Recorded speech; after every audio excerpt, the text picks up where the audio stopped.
नमस्कार दोस्तों, OCN network में आपका स्वागत है। मैं हूं ओमकार चौधरी। दो तीन विषयों पर बात करेंगे। एक, मद्रास हाई कोर्ट ने तमिलनाडु सरकार को जमकर फटकार लगाई है। और यह फटकार क्यों लगी है? अदालत ने कहा है कि राजनीति के लिए आप कानून व्यवस्था के नाम पर डर फैला रहे हैं, और जो कार्तिकेय दीपम जलाने का जो फैसला कोर्ट ने सुनाया था कि उसकी जो इजाजत दी थी, उसको राज्य सरकार तरह तरह के बहाने बना करके टालने की कोशिश कर रही है। कानून व्यवस्था खराब हो जाएगी, ये हो जाएगा, वो हो जाएगा। एक आस्था से जुड़ा हुआ मामला है।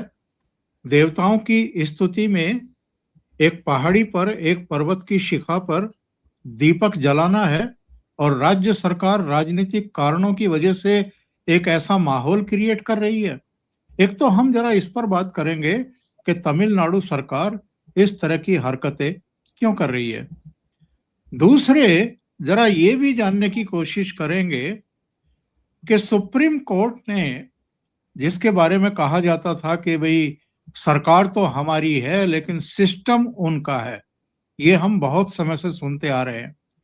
लेकिन इधर हम देख रहे हैं कि अदालतों ने मेरिट पर अब फैसले लेने शुरू किए हैं, और दो लोग जिन्होंने दिल्ली ही नहीं बल्कि पूरे देश में अराजकता फैलवाने की कोशिश की थी 2020 में, जब डोनाल्ड ट्रंप पहले कार्यकाल में अपने परिवार के साथ दिल्ली पहुंचे थे।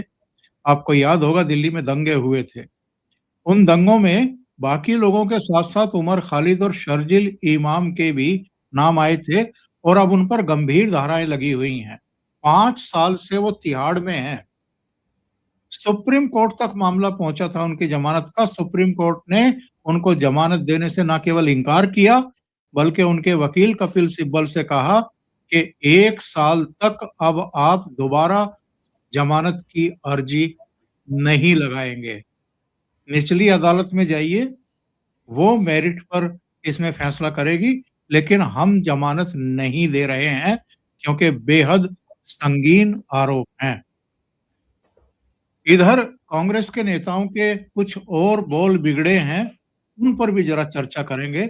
सीधे जुड़ लेते हैं भाऊ तोरसेकर जी के साथ, और उन्हीं से चीजों को समझने की कोशिश करते हैं। भाऊ प्रणाम, नमस्कार, बहुत स्वागत है आपका। भाऊ, मद्रास हाई कोर्ट ने फटकार लगाई है स्टालिन सरकार को, और मसला संवेदनशील बना दिया गया। उतना संवेदनशील था नहीं। वहां पर लगभग व्यवहार वैसा ही किया जा रहा है जैसा पड़ोसी देशों में हो रहा है। पाकिस्तान में जो हिंदुओं के या अल्पसंख्यकों के धार्मिक रीति रिवाज हैं, जो परंपराएं हैं, उनको न केवल रोका जाता है बल्कि धर्म स्थलों को गिरा भी दिया जाता है। तरह तरह के अत्याचार, दमन किए जाते हैं। अपने ही देश में ये सब भुगतना पड़ रहा है, तमिलनाडु हो चाहे पश्चिम बंगाल हो या कुछ दूसरे स्टेट हो। नहीं, इसका कारण हमारी जो क्या बोलते हैं उसको सहनशीलता है, इसका भी हमने अतिरेक किया है, तो परिणाम तो हम तो भुगतेंगे ना। यहाँ भी मुस्लिम अल्पसंख्यक है, क्रिश्चियन अल्पसंख्यक है, उन पर अगर थोड़ी भी आंच आती है तो वो चिल्लाना शुरू करते हैं। हम में से बहुत सारे लोग उनका साथ देते।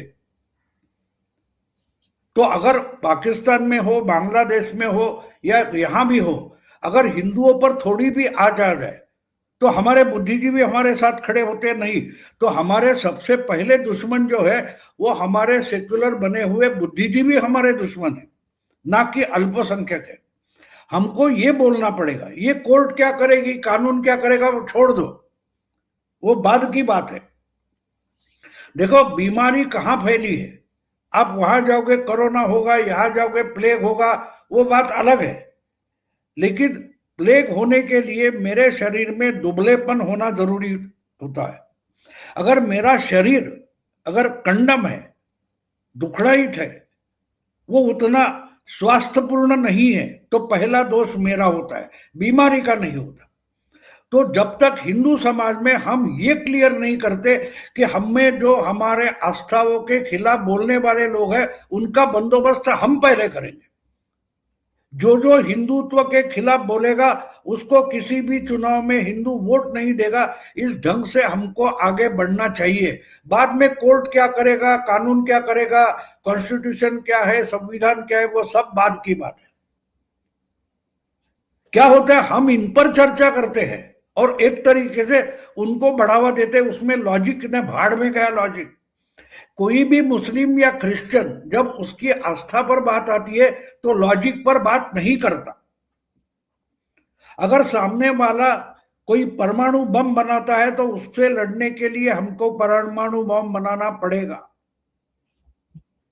और हम गांधी का देश है, हम ये है, हम वो है, ये फालतू की चर्चा नहीं करनी चाहिए और हमको उसमें लॉजिक बिल्कुल ढूंढना नहीं चाहिए। बस जो कोई बोल रहा है, जो डीएमके बोल रहा है, बस डीएमके गलत है। तो जब तक सामने वाला डीएमके की गलती मान नहीं लेता और डीएमके को कंडेम नहीं करता, तब तक हम सामने वाले का आर्गुमेंट सुनेंगे तक नहीं। ये तरीके से जाना पड़ेगा। हम उनसे क्या करते, विमर्श करते, विचार विनिमय। अरे कहीं का विचार नहीं, 2 थप्पड़ लगाओ, मामला खत्म। बाबा का बुलडोजर चल जाता है तो अपने आप सब सीधे हो जाते हैं। तो ये बात माननी पड़ेगी, ये क्या सही है क्या गलत है, इसकी चर्चा बहुत 70-80 साल से चल रही है। बात साफ है। अगर आपको मैं तो एक भूमिका लेकर बोलता हूं कि अगर यहां से भागना पड़ेगा तो जाओगे कहां, ये मुझे बताओ, और बाद में सब सेक्युलर में मान लेता हूं, आपका सब लिबरल में मान लेता हूं। लेकिन अगर मुझे इस भारत भूमि से भागना पड़ेगा अपनी आस्था के साथ जीने के लिए, तो मैं कहाँ जाऊंगा, वो जगह मुझे दिखाओ। मैं आपके लिबरलिज्म मान लेता हूं। नहीं है तो ये नाटक बंद करो। आप भी उतने ही गुनहगार हो जितना कोई जिहादी है, उतना। बस बात साफ होती है। ये क्या होता है, ये हमको शिकंजे में लेते हैं, हमसे बात शुरू करते हैं लॉजिकली बात। लॉजिक छोड़ दो, भाड़ में गया लॉजिक। अगर आपको आपकी आस्था बचाने, इस्लाम की बुनियाद क्या है, क्रिश्चियनिटी की बुनियाद क्या है, सबसे पहले आस्था है। कभी वेटिकन या मक्का पर चर्चा होती है तो राम जन्मभूमि पर, वाराणसी पर क्यों चर्चा होती है? कोई चर्चा की जरूरत नहीं है। तो है यह भोलेनाथ का, अगर वाराणसी में काशी का मंदिर है तो है, उस पर चर्चा नहीं होनी चाहिए। वेटिकन पर चर्चा नहीं होती। तो हम इस चर्चे में जाते हैं तो हम ही उनको कोऑपरेट करते हैं हमारे दुश्मनों से। गांधी जी का एक बढ़िया वचन मुझे याद आता है। गांधी जी बोलते हैं कि कोई भी आपके कोऑपरेशन के सिवा आपका इंसल्ट तक नहीं कर सकता। हमले की बात दूर की। तो हमको इतना सजग होना पड़ेगा। हमको उनके एजेंडे पर चर्चा नहीं करनी है, हमको अपने एजेंडे पर उनको चर्चा में लाना है। लेकिन हम, हाँ, संजय राउत क्या बोला, पृथ्वीराज चौहान क्या बोला, स्टालिन ने क्या कहा, इस पर हम चर्चा शुरू करते हैं तो हमसे ही एक तरीके से हम ढीले पड़ना शुरू हो जाते हैं। वो रोकना पड़ेगा। ये कितना नालायक है उस पर चर्चा करनी है, ये कितना देशद्रोही है उस पर चर्चा करनी है, ताकि जो सुनने वाले हैं उनके दिमाग में आ जाए कि भाई ये बोल रहा है वो बिल्कुल सही है। आगे चलकर हमारे बच्चे पोते जो है उनके लिए संकट पैदा होने वाला है। तो सवाल ये पूछो, अगर पृथ्वीराज चौहान ऐसे बोल रहे हैं या स्टालिन कुछ बोल रहा है तो उससे मेरे बच्चों को धोखा है, हमारे अगली नस्लों को धोखा है। इस लेवल पर जाना चाहिए। वो कॉन्स्टिट्यूशनल है, कानूनी है या सही है, छोड़ दो बात। आहिस्ता आहिस्ता आम जनता उस पर आ रही है। फक्त सिर्फ बुद्धिजीवियों का प्रॉब्लम है।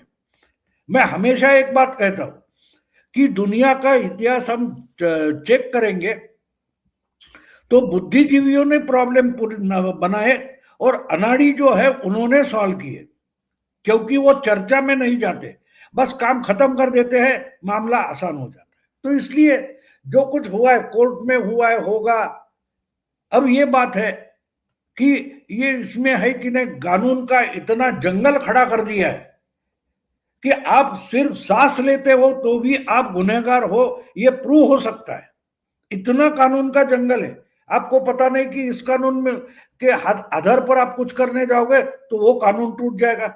घर में इतना सामान भर के रखा है कि कोई चूहा घुसा है, कोई कॉकरोच घुसा है, तो उसको पकड़ने या मारने जाओगे तो अरे टीवी टूट जाएगा, अरे अलमारी का कांच टूटेगी, अरे ये होगा, ये बर्तन, अरे क्या है। तो जंगल कम करो, काम खत्म हो गया।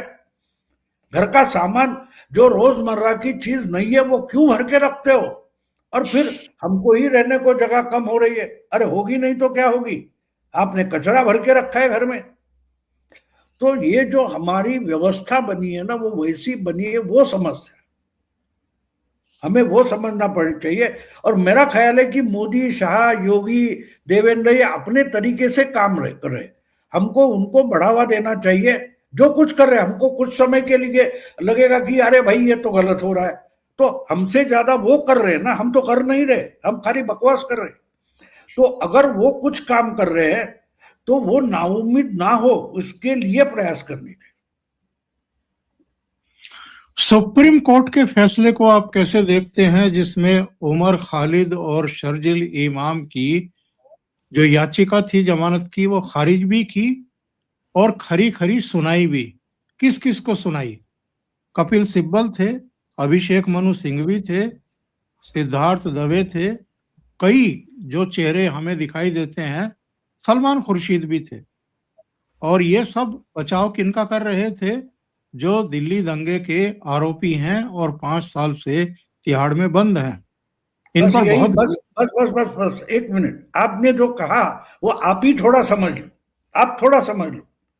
सुप्रीम कोर्ट ने क्या कहा कि पिछले 4-5 साल से मैं ये बार बार सुन रहा हूं, अगले 1 साल मुझे आपकी दलील सुननी ही नहीं है, लेकिन भाऊ को सुनिए, ओमकार चौधरी को सुनिए, संजय दीक्षित को सुनिए, लाइन पर कैसे सुप्रीम कोर्ट आ गई। अरे बार बार वही बात बोल रहे हो तुम, नहीं सुनिए, अगले 1 साल मेरे दरवाजे पर आना नहीं। इस निर्णय तक सुप्रीम कोर्ट क्यों आया है सोचो, उसके पीछे का लॉजिक समझो।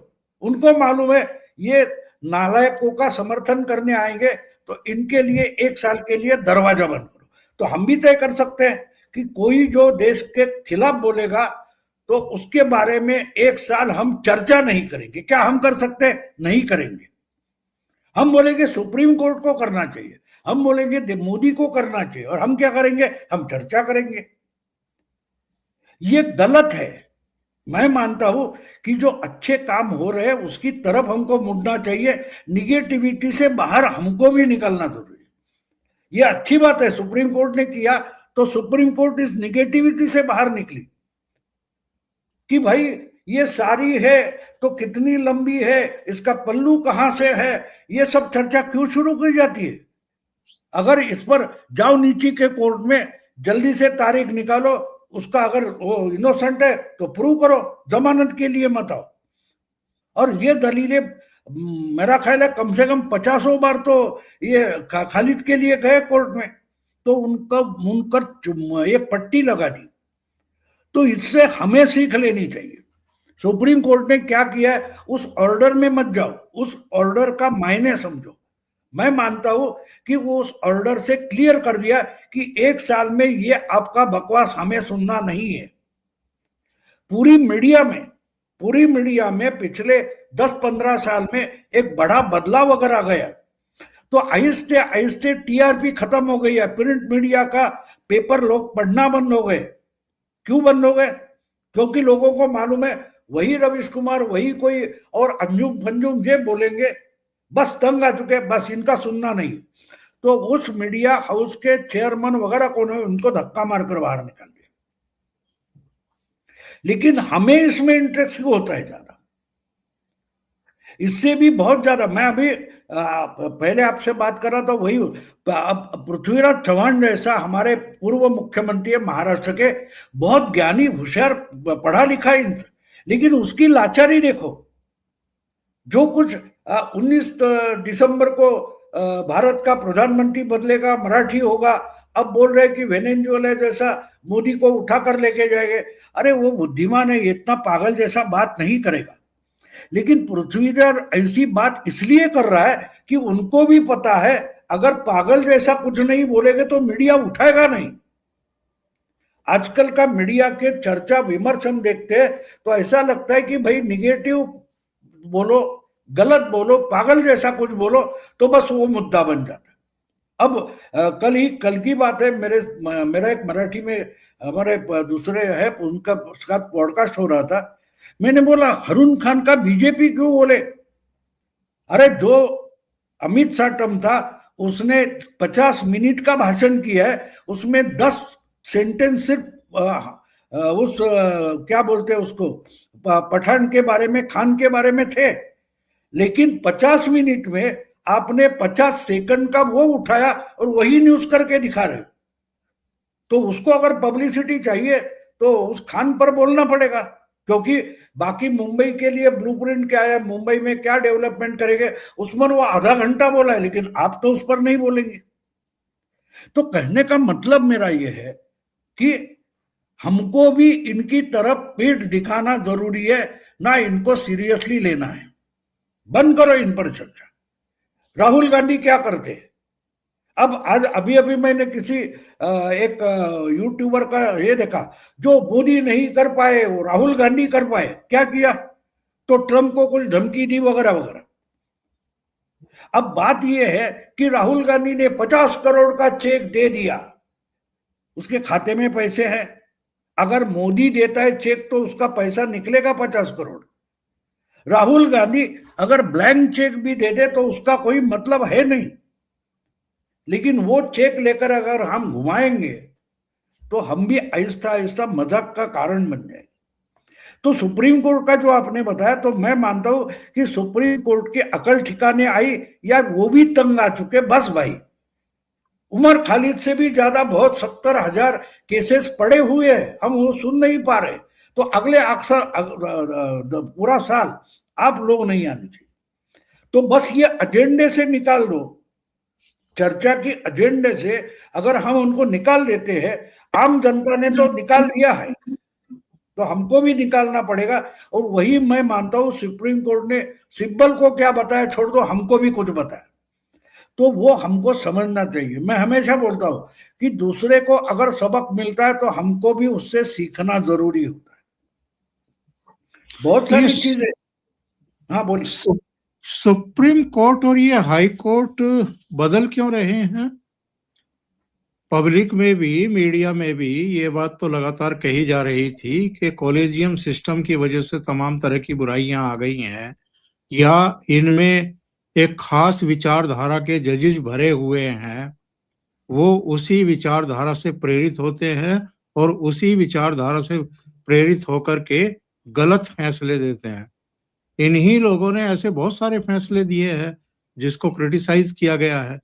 अब आकर के अगर हम ये मान रहे हैं कि सद्बुद्धि आ गई है सुप्रीम कोर्ट को या हाई कोर्ट को, जो मद्रास हाई कोर्ट ने कहा या जो सुप्रीम कोर्ट ने कहा, तो ये बुनियादी अंतर क्यों दिखाई दे रहा है इनकी अप्रोच और सोच में?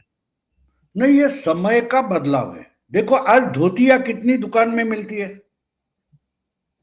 तो वो बदलाव आ गया? नहीं, बदलाव आ गया। आज अगर लोग घर से बाहर निकलते हैं, ज्यादा धोती संभालने में तकलीफ होती है तो लोग पतलून पहनते हैं, दुकानें पतलून की हो गई।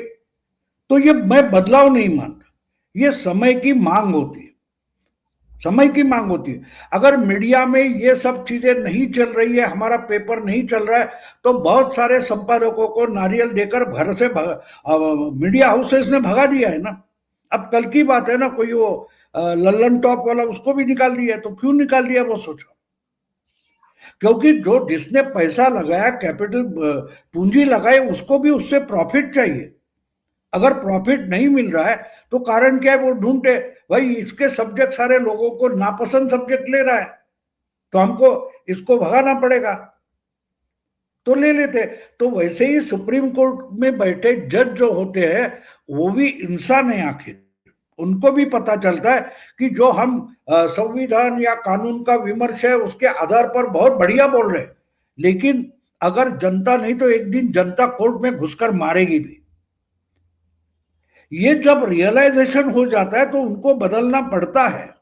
आपको एक बात याद दिला दूं कि जब दीपक मिश्रा सुप्रीम कोर्ट के सरन्यायाधीश थे, चीफ जस्टिस थे, उस वक्त 4 जजों ने बगावत कर दी थी। आपको याद होगा, चेलमेश्वर, गोगोई वगैरह जजेस ने प्रेस कॉन्फ्रेंस की थी, सब कुछ हो गया था। और उसके बाद जब आगे चलकर गोगोई खुद चीफ जस्टिस बने तो उन्होंने पहले ही दिन प्रशांत भूषण को अपने कोर्ट से निकाल बाहर किया था। तो वो बदलाव था? बिल्कुल बदलाव नहीं था। आहिस्ता आहिस्ता उनके भी समझ में आता है कि एक बात होती है, जब तक एक पत्थर को आप भगवान मानते हो तब तक वहां मत्था टेकते हो। जिस दिन आपको रियलाइज हो जाता है कि भाई ये तो पत्थर है, तो आप नहीं मत्था टेकोगे। तो पत्थर को भी ये ध्यान में रखना पड़ता है कि जब तक लोग मुझे भगवान मानते हैं तब तक मत्था टेकेंगे। तो ऐसा मुझसे कुछ नहीं होना चाहिए कि लोगों के समझ में आ जाए ये पत्थर है। तो ये अगर रियलाइजेशन कोर्ट में आ रहा है, मीडिया में आ रहा है, हर जगह आ रहा है, तो उससे लोग बदल रहा है, दुनिया जमाना बदल रहा है। उसमें कोई बड़ी बात नहीं, वो समय की मांग होती है हर चीज की। म्यूजिक में, फिल्मों में बदलाव आ रहा है। आपने अभी अभी देखा होगा, धुरंधर में इतनी धमाल कर दी है। अरे एक समय था कि एक देश प्रेमी या एंटी पाकिस्तान फिल्म बनती है तो उसको, आपको याद होगा, कश्मीर फाइल्स, कश्मीर फाइल को थिएटर मिलने में तकलीफ हो रही थी 8 साल पहले। आज धुरंधर के लिए हर थिएटर रेडी है। क्यों? ये बदलाव कैसे आया? पर अगर कश्मीर फाइल धंधा करती है, वैक्सीन वॉर धंधा करती है, ताशकंद फाइल धंधा करती है, तो पूंजी लगाने वाले आ गए, थिएटर भी आ गए। तो ये बदलाव है? बिल्कुल बदलाव नहीं, वो समय की मांग होती है। मोदी भी समय की मांग थी। लोग तंग आ चुके थे इनके सेक्युलरिज्म से। इसलिए 8 चुनाव के बाद अगर मोदी को सिंगल पार्टी मेजॉरिटी आई, क्योंकि वो समय की मांग थी। और उस बदलाव के लिए आंदोलन सेक्युलर लोगों ने छेड़ा था। केजरीवाल हो वगैरह वगैरह जो कोई थे लोकपाल आंदोलन में, उसमें कोई आरएसएस नहीं थे ना, उसमें कोई हिंदुत्ववादी नहीं था। लेकिन उनमें भी बहुत सारे लोग थे कि वो बदलाव चाहते थे। और लोगों को जब वो बदलाव की आहट दिखाई दी कि मोदी जैसा प्राइम मिनिस्टर हो सकता है, तो मोदी ने लोगों ने वो अवसर लपक लिया और मोदी को सिंगल पार्टी मेजॉरिटी 2 बार दी। तो वो मैं बदलाव नहीं मानता, मैं मानता हूं कि ये समय की मांग होती है। अगर समय की मांग के साथ आप नहीं बदलोगे तो आप इतिहास में जमा हो जाते हो, आप खुद इतिहास बन जाते हो, क्योंकि वर्तमान में जीने लायक आप नहीं बचे। यही उसका तथ्यार्थ होता है। बहुत थोड़ी सी चर्चा जरा आखिर में बीएमसी और दूसरे जो नगर निगम के चुनाव हो रहे हैं उन पर कर लें। अभी ताजा खबर ये आ रही है कि अंबरनाथ में बीजेपी और कांग्रेस ने गठबंधन कर लिया है। हाँ, वो लोकल है, उसमें क्या बड़ी बात है। देखो, एक बोरा चावल आप लाते हो, उसमें 4-10 कंकड़ होते हैं, तो उसमें गड़बड़ नहीं होती। कंकड़ निकालकर समय पर, खाने के समय पूरा बोरा निकालकर उसमें से कंकड़ आप नहीं निकालते। आप में आपको जितना चावल पकाना है उतना निकालते हो, उसमें अगर कंकड़ होगा तो निकालते हो। पूरा बोरा जो है वो साफ करने की पहले दिन आप कोशिश नहीं करते। ये जिंदगी की क्या बोलते हैं उसको, फ्लेक्सिबिलिटी होती है कि अरे तुमने एक बोरा चावल रख के रखे, उसमें तो मुट्ठी भर कंकड़ हो गए भी, अभी तक साफ नहीं किए। ये नहीं होता, इसको फ्लेक्सिबिलिटी बोलते हैं। तो एक अभी अभी अभी आपको याद होगा कि 228 नगर पालिका नगर परिषद के चुनाव हो गए। पूरे महाराष्ट्र का जितना वोटिंग है उसमें देख कुछ 30-40 लाख भी वोटर उसमें नहीं है।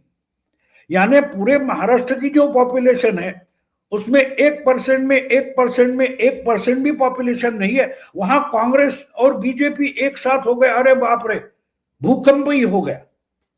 ये जो तरीका है खबरें फैलाने का, तो बाकी जगह क्या है? मुंबई में, अकेले मुंबई में 1 करोड़ से ज्यादा वोटर है।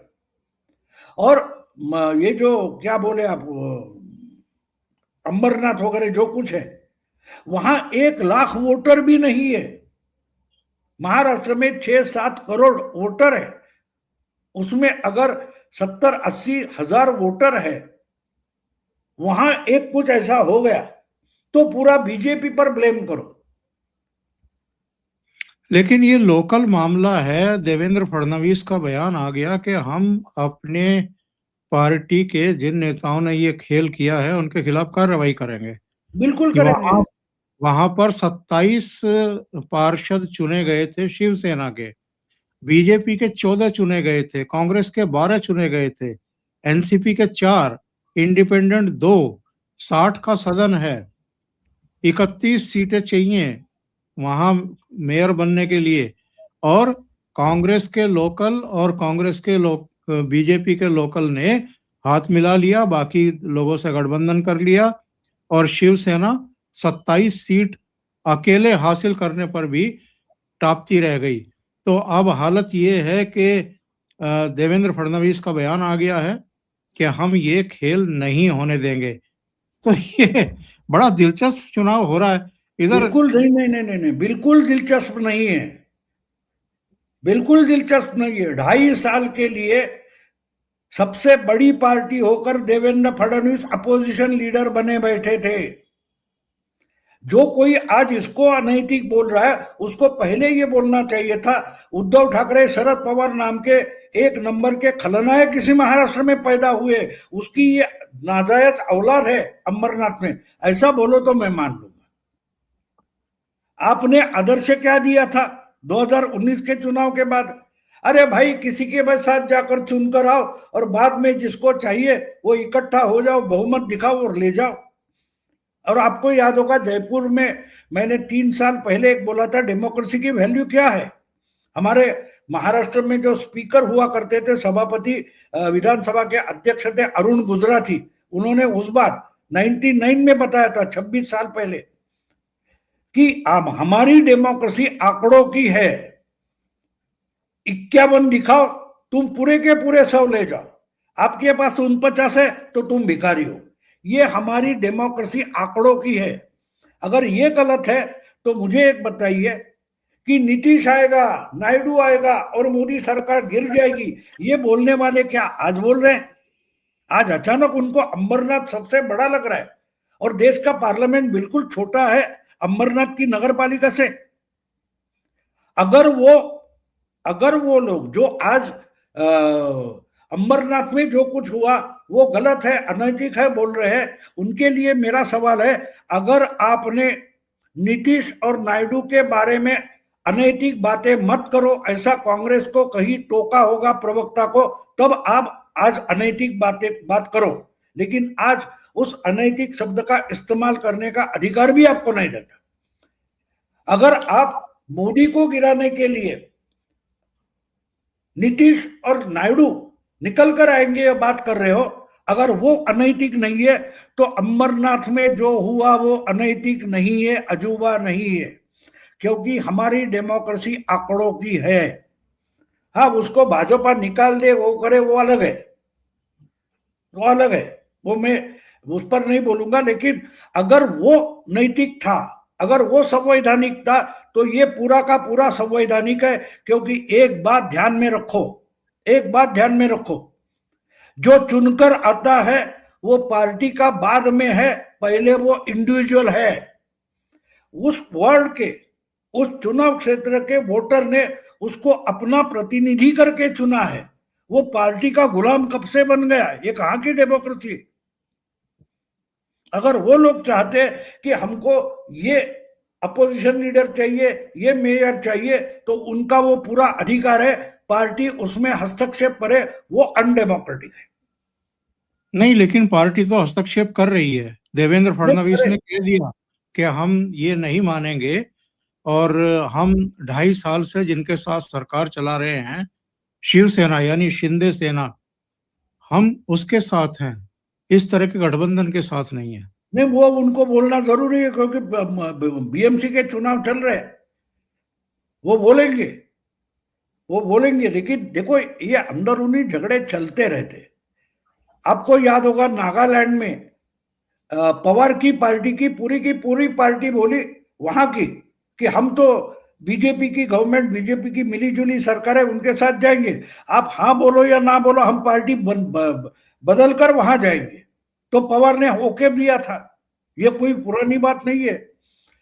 तो ये 2 मिनट के लिए कोई हीरो बनता है, 2 मिनट के लिए कोई विलन बनता है, वो चर्चा करने का बड़ा विषय नहीं मानता। हाँ, राज्य की लेवल पर होता है तो अलग बात है।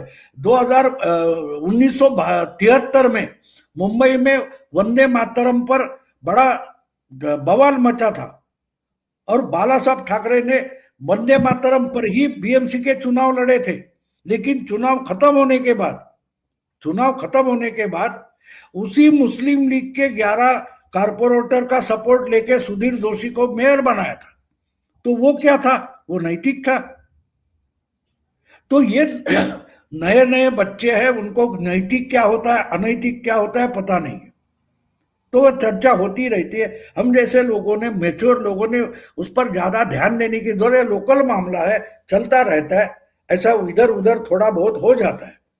लेकिन उससे पार्टियां नहीं चलती। जो नेशनल पार्टियां है, क्षेत्रीय पार्टियां है, वो लोकल लेवल पर जो करती है उस पर इसका इम्पैक्ट कितना होगा वो देखा जाएगा। और इसलिए देवेंद्र ने बोला है कि ये चलने नहीं देंगे। ये चलने कब तक नहीं देंगे? 16 तारीख तक। 16 तारीख के बाद सब चुपचाप हो जाएगा। आपको याद होगा कुमारस्वामी मुख्यमंत्री बने थे, येदियुरप्पा उप मुख्यमंत्री बने थे, तो लोगों को दिखाने के लिए रुमाल आंखों को लगाकर देवेगौड़ा रोते बैठे थे, याद है आपको? और आगे जाकर वही देवेगौड़ा मेरे ही बेटे को मुख्यमंत्री कंटिन्यू करो, इसके लिए अडवाणी के दरवाजे पर जाकर खड़े रहते। तो ये ड्रामा चलता है, उसको हम कितना सीरियस लेंगे उसमें है। और ये राज ठाकरे और उद्धव ठाकरे के साथ आने का कोई फायदा इनको मिलेगा क्या, दोनों भाइयों को? अगर नुकसान ही नहीं हुआ है तो फायदा क्या होगा? राज ठाकरे निकल गया, उसका जो नुकसान था 2009 में हुआ था। उसके बाद राज ठाकरे का कोई बड़ा इम्पैक्ट 2014, 2019 और 2024 के चुनाव में दिखाई नहीं दिया। तो अगर नुकसान भी नहीं हो रहा था, और 3 साल पहले तो आदित्य ठाकरे ही बोला था जो पार्टी खत्म हो चुकी है उस पर मैं रिएक्ट क्यों हो जाऊं, और आज उसके ही पैर पकड़ने गए कि भाई हमारे साथ आ जा। तो उसका कोई फर्क नहीं पड़ने वाला। लोग मन बना चुके हैं तो उसी तरीके से उसके रिजल्ट आएंगे, उसमें कोई बड़ा फर्क नहीं पड़ेगा। भाऊ बहुत बहुत धन्यवाद जुड़ने के लिए और कई विषयों पर अपडेट देने के लिए। दर्शकों से निवेदन है, आपको ये चर्चा अच्छी लगी हो तो लाइक करें, इस वीडियो को फॉरवर्ड करें। अभी तक चैनल सब्सक्राइब नहीं किया है तो सब्सक्राइब कर लें और साथ में लगे बेल आइकॉन को दबा दें ताकि आगे आने वाले वीडियो और उनके नोटिफिकेशन आपको मिलते रहें। भाऊ के 2 चैनल हैं, मराठी में प्रतिपक्ष और हिंदी में प्रतिवाद, उनको भी आप सब्सक्राइब करें। बहुत बहुत धन्यवाद। नमस्कार।